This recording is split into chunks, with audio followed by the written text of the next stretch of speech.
Bom dia, boa tarde, boa noite. Meu nome é Thiago Milsala, sou professor da Escola de Comunicações e Artes da Universidade de São Paulo e estou aqui no âmbito do evento Primeiro Colóquio Internacional Literatura e Imprensa do século XIX à Atualidade, promovido pela Unicamp e pela Université Laval, para apresentar a vocês a comunicação Imprensa e Protocolo de Leitura, Graciliano Ramos e Carlos Drummond de Andrade nas páginas da revista Luso-Brasileira Atlântica. Tá? Antes de qualquer coisa, gostaria de deixar registrado aqui meu agradecimento à comissão organizadora desse evento extremamente pertinente e relevante. Num segundo momento, apenas com uma breve contextualização, há alguns anos eu venho me dedicando ao estudo do papel da mediação editorial na produção do sentido, ou seja, procurando trabalhar com a interface entre as áreas de editoração e letras, e estudos literários mais propriamente, e recentemente eu desenvolvi uma pesquisa a respeito da recepção do romance de 30 em Portugal, com ênfase na figura de Graciliano Ramos. E nesse processo me deparei com a revista Atlântico, e aqui eu venho apresentar a vocês alguns desdobramentos dessa pesquisa, que na verdade tem duas facetas, né? Ou seja, o papel da mediação editorial na produção do sentido e, ao mesmo tempo, a ressonância dos autores brasileiros de 30 em Portugal. Em linhas gerais, apenas já começando aqui a minha apresentação, né, a revista Atlântico, ela é resultado do Acordo Cultural de 1941, firmado entre o Estado Novo brasileiro e o Estado Novo português, tá? Ela parte do pressuposto, na verdade, a própria concepção desse acordo, e por sua vez a revista, que é um desdobramento dele, de uma noção chamada de política atlântica, de aproximação luso-brasileira, né, cuja base se encontrava na estratégia salazarista da recuperação de um passado mítico, associado sobretudo às grandes navegações e à consequente descoberta do Brasil, fato esse utilizado por sua vez como meio de exaltar os feitos heróicos da nação portuguesa. Ao mesmo tempo, já com os olhos no presente, a elevação da grandeza do Brasil, do Brasil, né, enquanto pátria independente, apresentava-se em chave genealógica como uma viva confirmação do suposto caráter fecundo da colonização lusa. Tem-se aqui, então, um encontro produtivo entre dois nacionalismos, né, e a partir disso propunha-se, em chave autoritária, uma espécie de pan-lusitanismo, isto é, né, um mundo e uma cultura lusíada de caráter supranacional e espiritual, formado por Brasil,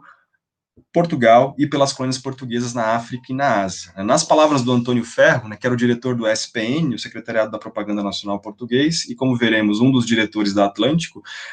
ele, em 49, dizia o seguinte, né, existem duas nações de pátria, a pátria lar, que se contém nos limites de suas fronteiras naturais e artificiais, e a pátria flutuante da raça, difícil por vezes de localizar, porque se estende por vários mares e continentes. Brasil e Portugal são duas pátrias inconfundíveis, pátrias irmãs, sem dúvida, com aquele ar de família que não se engana, com profundas afinidades, o mesmo subsolo espiritual, mas cada uma com o seu feitio, com suas particularidades. Mas onde se poderia situar a pátria da raça comum, a pátria das duas pátrias? Resposta fácil, a pátria das nossas pátrias, brasileiros e português é o Atlântico, maravilhoso pomar que o infante e os seus continuadores semearam de caravelas, cujo mais belo fruto foi o Brasil, palavra sumarenta,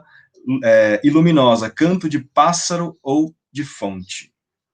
Bom, a revista, propriamente, né, tendo em vista essa perspectiva aqui ideológica que governou a sua idealização, ela efetivamente, o acordo é de 41, mas a revista começa a circular, ela foi lançada em 42, né, ela tinha como diretores, como eu mencionei, o Antônio Ferro, que era o diretor do Secretariado da Propaganda Nacional, e ao mesmo tempo o nosso diretor do DIP, aqui, o Lorival Fontes, tá? Então ela tinha essa dupla direção, mas quem de fato tocava o dia a dia da revista enquanto seu secretário de redação era o intelectual brasilianista José Osório de Oliveira,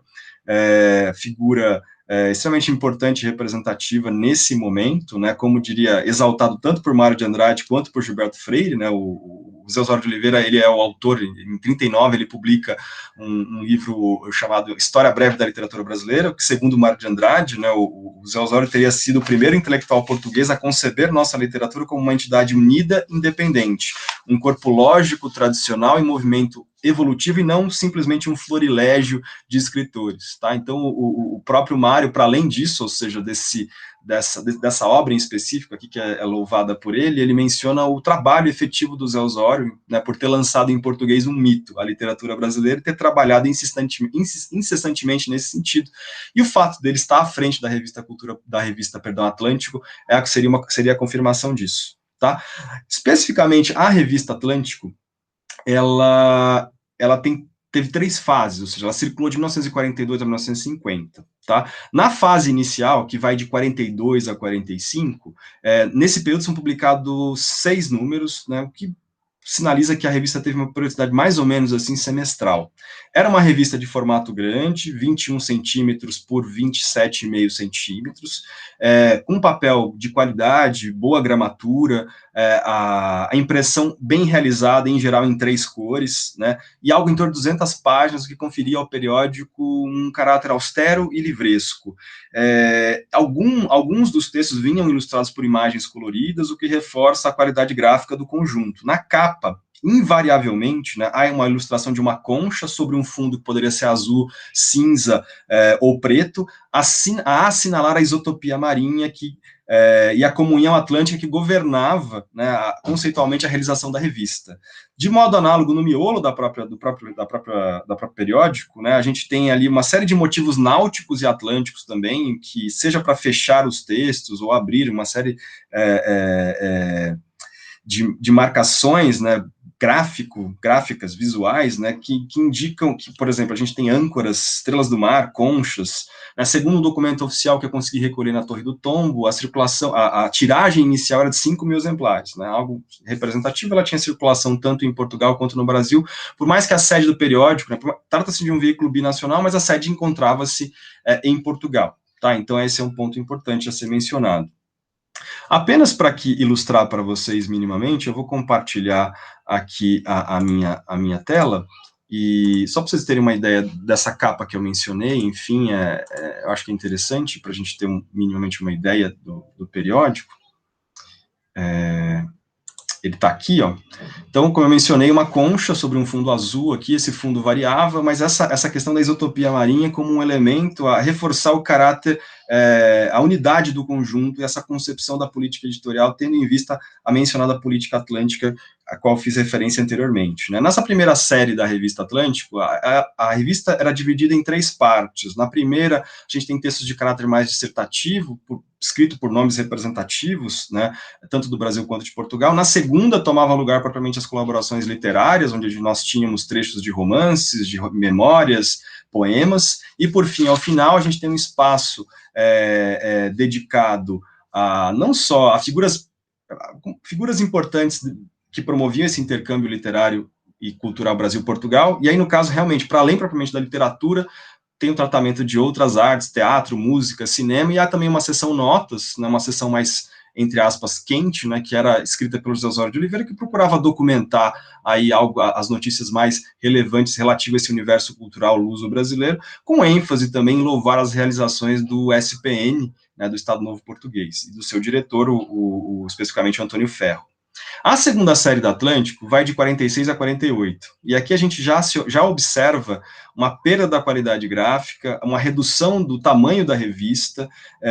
há um decréscimo também na qualidade do papel, na qualidade da impressão, as subdivisões internas deixam de existir, né, ou seja, aqui a gente percebe assim, se na primeira fase o discurso é a construção de um álbum luxuoso que documente o que de melhor se produzia, né, tanto em Portugal como no Brasil, como se apresentasse o Portugal novo aos brasileiros e o Brasil novo aos portugueses. A partir desse momento, o próprio José Osório diz, né, que a revista, mais do que se apresentar como um álbum luxuoso, ela tinha um caráter antológico, então seria uma antologia. Se a revista se mostrava simples, por um lado, ela teve uma circulação um pouco maior nessa fase, né, tendo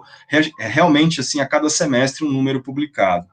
A terceira e última fase, que vai de 49 a 50, já é de fato aí a ladeira abaixo, de fato, efetivamente, né, porque a revista diminui ainda mais de tamanho, a qualidade gráfica também perde-se, a qualidade também dos próprios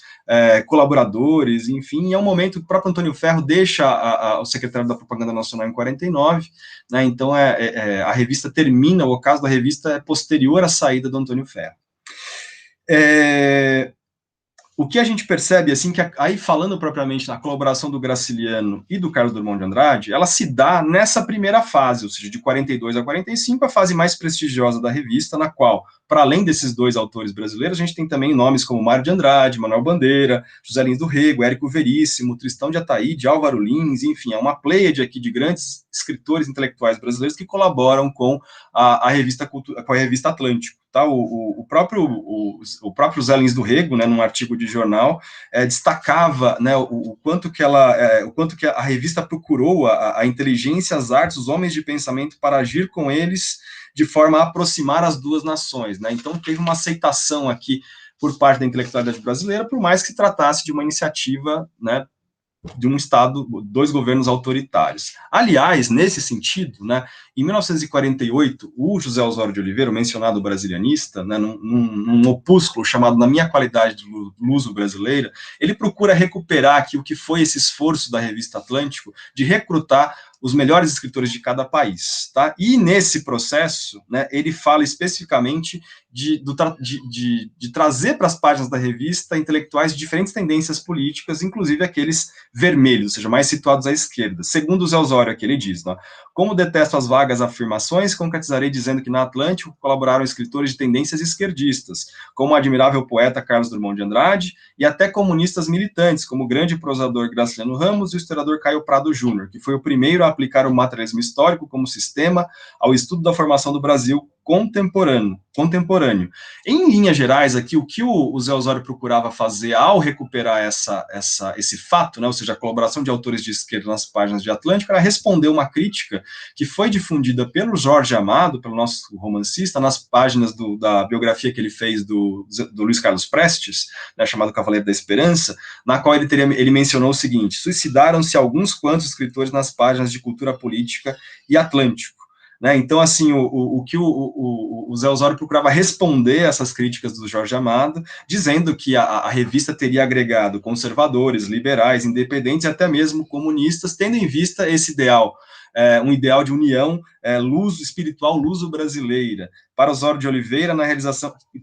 essa união tendo em vista a realização desse álbum antológico, na qual se privilegiou o que havia de melhor, né, tanto no Brasil quanto em Portugal, independentemente das opções políticas de um ou outro dos colaboradores. Tá? Então, aqui é essa justificativa que, de alguma forma, se coadunava com a concepção tanto quanto autoritária, tanto quanto não, efetivamente autoritária do Estado Novo brasileiro e do Estado Novo português, de usar a cultura como elemento de legitimação de estados que não eram propriamente legítimos. Quanto à polêmica colaboração, né, desses autores de esquerda, porque tem um caráter polêmico e controverso, né, ou seja, autores assumidamente de esquerda colaborando com um veículo binacional, aqui, dois estados, governos autoritários. Né. No caso do Graciliano, ele colaborou com 4 textos em cultura política, 3 capítulos do que viria a ser as suas memórias de infância, né, o livro Infância, e um conto chamado Insônia, que depois foi recolhido no livro, um livro de contos, também chamado Insônia, por parte do autor. No caso do Drummond, a gente tem 2 poemas publicados. O primeiro deles é o Voo sobre as Igrejas, um poema que foi publicado inicialmente, né, em periódico, mas depois, enfim, ele em termos livrescos, ele circulou em Brejo das Almas, no livro de 34, e depois um poema chamado Versos à Boca da Noite, que seria recolhido posteriormente em A Rosa do Povo, um livro de 45, então supostamente seria o primeiro espaço de publicação desse poema aqui, propriamente. Tá? Em linhas gerais, antes de falar aqui da colaboração desses escritores em específico, né, ou seja, esse discurso do Zé Osório, né, de que se procurou o que de melhor havia, não é propriamente verdade, ou seja, encontrando a correspondência dele a respeito da revista Atlântico, que está depositado na Torre do Tombo, você percebe que alguns nomes não foram acolhidos, nomes que eram opositores ao Estado Novo Português, principalmente, o próprio tratamento do neorrealismo português, né, que era uma corrente, uma linha, em termos literários, que a partir do final dos anos 30 e ao longo dos anos 40 e nos posteriores teve muita força e representatividade, praticamente não ganhou espaço na revista, e quando ganhou, teve todo um cuidado de não se referir ao nome dessa linha, dessa corrente, dessa escola, enfim, há todo um trabalho nesse sentido. E no caso, especificamente, por exemplo, do Graciliano, para além dos textos que ele escreveu, há textos nos quais ele é o objeto, ou seja, o objeto do texto é tratar da produção desse autor, né? E ele omite-se deliberadamente o potencial crítico dos textos, ou as denúncias que estavam contidas nos textos desse artista. Muito pelo contrário, descreve-se ele como um sincero, humano, verdadeiro, inimigo do verbalismo, mas a dimensão crítica dos textos dele é completamente deixada de fora. E essa é uma estratégia extremamente comum por parte do discurso do Estado Novo português. Há de se ver, por exemplo, o modo como o próprio Eça de Queiroz foi representado, não só nessa revista, mas nos discursos oficiais, como do próprio Antônio Ferro. No caso também a gente tem que dar um destaque, né, pensando especificamente no Drummond, na própria seleção dos poemas, ou seja, a revista é de 42, e o livro mais novo do Drummond naquele momento, ou seja, o último lançamento era O Sentimento do Mundo, né, ou seja, aquela poesia militante que já se observa em Sentimento do Mundo, né? Então ele ficou completamente de fora. E no caso da Rosa do Povo, né, o poema que se elege aqui, que é o Verso da Boca da Noite, ele é muito mais uma meditação sobre o envelhecimento e que não direciona críticas explícitas e diretas ao contexto da Segunda Guerra ou propriamente aos Estados Novos brasileiro e português. Ou seja, então tem um cuidado aqui também por parte da seleção dos textos desses autores de esquerda, extremamente críticos e representativos, nas páginas desse periódico, tá? Especificamente no caso do Graciliano, né, aqui eu vou, aqui próximo slide, aqui, um dos textos dele, e eu vou mencionar esse em específico, né, por falta de tempo, é o caso Barão de Macaúbas. A gente percebe nesse texto, né, e mais do que isso em chave geral, eu vou falar isso de modo geral, mas eu vou tentar confirmar aqui rapidamente, mas a revista, ou seja, o suporte editorial, procurava realizar uma espécie de deslocamento interpretativo ao enquadrar as colaborações desses autores, não só do Graciliano e do Drummond, mas de todos de modo geral, ou seja, a gente percebe que quando essa noção de álbum luxuoso, né, procurava valorizar a dimensão lírica, né, e quando a gente pensa no Graciliano, né, como se fosse a representação lírica da vida agreste e de um passado individual, ou seja, são textos de caráter memorialístico em vias de superação por parte do Estado Novo, tá? Então tem um discurso assim como se a ênfase fosse um caráter documental, representativo, mas cuja ênfase maior estivesse nesse lirismo, né? E o livro Infância, como todos sabemos, é um livro extremamente poético, né? E a revista corroborava esse aspecto, ou seja, ao mesmo tempo é um texto que a gente reforçava essa dimensão documental, está documentando a vida do Brasil antes propriamente da instauração do Estado Novo, e depois pode-se ler numa perspectiva de que o discurso governamental, de que aquele mundo descrito por esse autor, recuperando a sua infância, já teria sido superado, e, ao mesmo tempo, essa dimensão lírica, né, ou seja, esse álbum luxuoso do que de melhor se produz em termos literários nos dois países.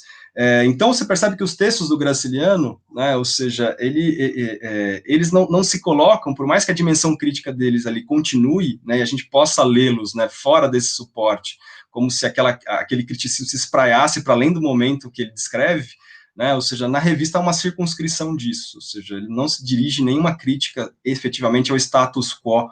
propriamente enquanto colaborador dessa revista. Tá? Especificamente, de modo mais específico, nesse Barão de Macaúbas, né, que é a terceira colaboração do Graciliano, ele recupera de modo traumático a experiência dele com a educação, né,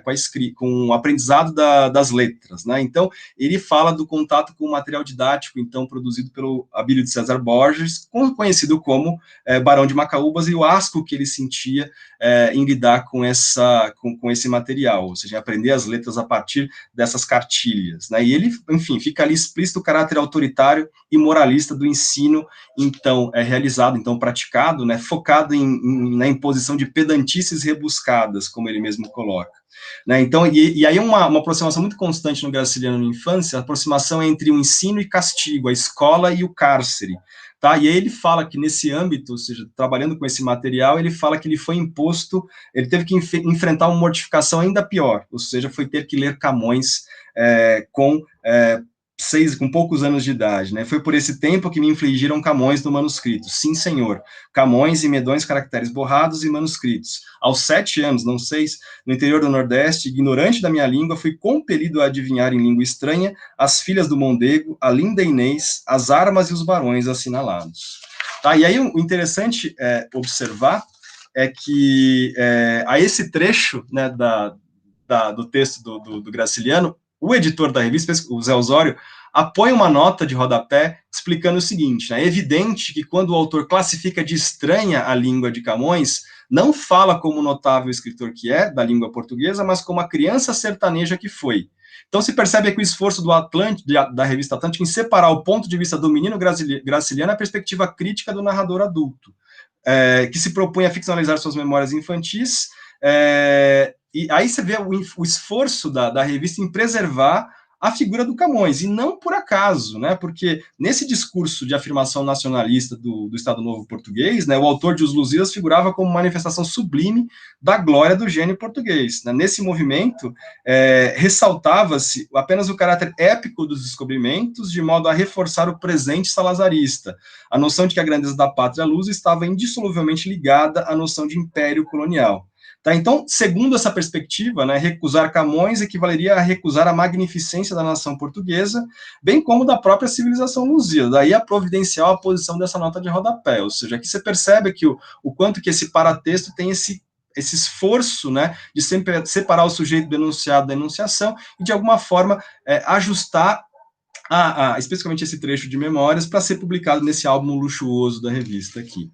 No caso do Drummond, eu vou falar rapidamente aqui também por uma questão de tempo, o poema Voo sobre as Igrejas, né, que é a primeira colaboração dele em cultura política, ele saiu inicialmente numa revista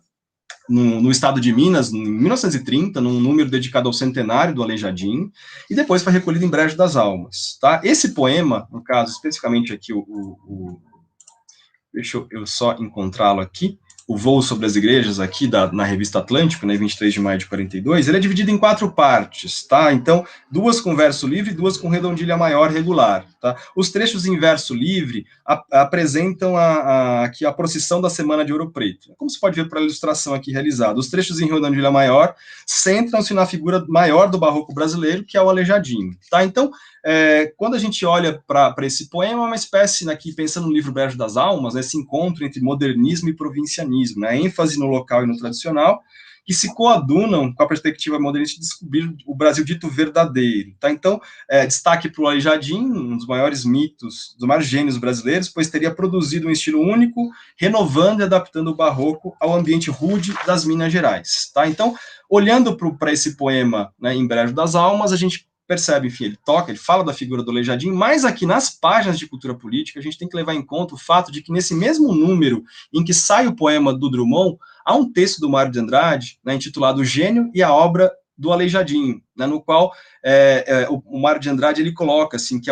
esse artista era o único que poderá se dizer nacional pela originalidade das suas soluções, pensando aqui na vida colonial brasileira. Né? E, por fim, ele ainda sublinha, por outro lado, ele coroa como gênio maior o período em que a entidade brasileira age sob a influência de Portugal. É a solução brasileira da colônia, é o mestiço e é, logicamente, a independência. Tá? Então, aqui, quando a gente percebe, né, esse esforço de construir, dentro dessa lógica desse pan-lusitalismo, da civilização lusíada, de eleger os grandes nomes, né, nomes representativos, da mesma forma em que eu tenho aqui o Camões, mencionado criticamente pelo Graciliano, aqui a figura do Aleijadinho, né, também entra como um elemento, uma figura fundante para a construção desse mito da civilização lusíada, né, ou seja, na pena do Mário de Andrade. E quando a gente considera esse intertexto, aqui também a matéria ela é ilustrada com imagens aqui da Igreja de São Francisco, aqui a imagem do profeta Jonas lá em Congonhas do Campo, enfim. Quando a gente considera o suporte específico em que o livro foi publicado, né, a gente tem algumas especificidades, ou seja, se no livro, né, se lá em Brejo das Almas, né, o desfecho do poema, que especificamente esse verso aqui, né, o verso com que ele fecha, né, os 2 versos no caso, era uma vez muitas cidades, era uma vez muitas cidades, era um Aleijadinho, era uma vez, tá? Então, esse verso final em específico, né, demonstra, né, o quão distante se mostrava o poeta moderno do poder de sublimação da arte encarnado por Aleijadinho, cabendo-lhe apenas ponderar a respeito do lodaçal no qual se encontrava e do qual ansiava sair. Então, essa perspectiva, quando a gente lê esse poema em Brejo das Almas, avulta esse aspecto mais crítico no que diz respeito ao próprio lugar do artista contemporâneo em pensar aqui a sua própria arte, né? Ou seja, ao retomar essa figura representativa, há ele consegue perceber o distanciamento que ele se encontrava dessa sublimação que ele identificava no gênio aqui das Minas Gerais, no caso do Aleijadinho. Quando a gente olha para a revista, né, na revista, considerando o suporte editorial cultura política, esse intertexto estabelecido, esse discurso pan-lusitanista, né,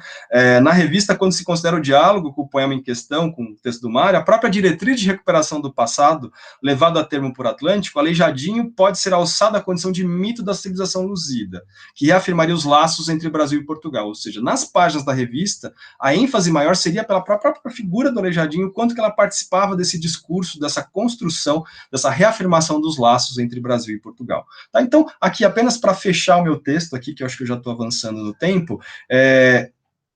os questionamentos dos autores, ou seja, continuam presentes nos textos, mas o enquadramento feito pela revista reforçava o caráter lírico e antológico dessas narrativas, que, justapostas a outros trabalhos dos outros colaboradores do periódico, compõem o álbum de congraçamento literário entre Brasil e Portugal, então visado pelos departamentos de propaganda de cada país. Tá? Em outras palavras, de modo direto, a revista põe em primeiro plano nos retratos de infância e nos poemas, a verdade neles contidas, mas não o conteúdo crítico que eles portavam. Verdade aqui entre aspas, ou seja, em certa medida a gente pode dizer que nem o Graciliano nem o Drummond teriam alienado a sua pena colaborando com a revista, mas, por outro lado, existe um esforço aqui de enquadramento editorial para que tanto os quadros de infância quanto os poemas drummondianos, eles fizessem parte desse todo maior, que, em última instância, procurava aqui ressaltar, recuperar e enfatizar esse aspecto, a essência da civilização luzida. É isso, agradeço, muito obrigado, deixo aqui mais uma vez meus agradecimentos à proposta do evento, espero que seja uma boa jornada para todos. Muito obrigado.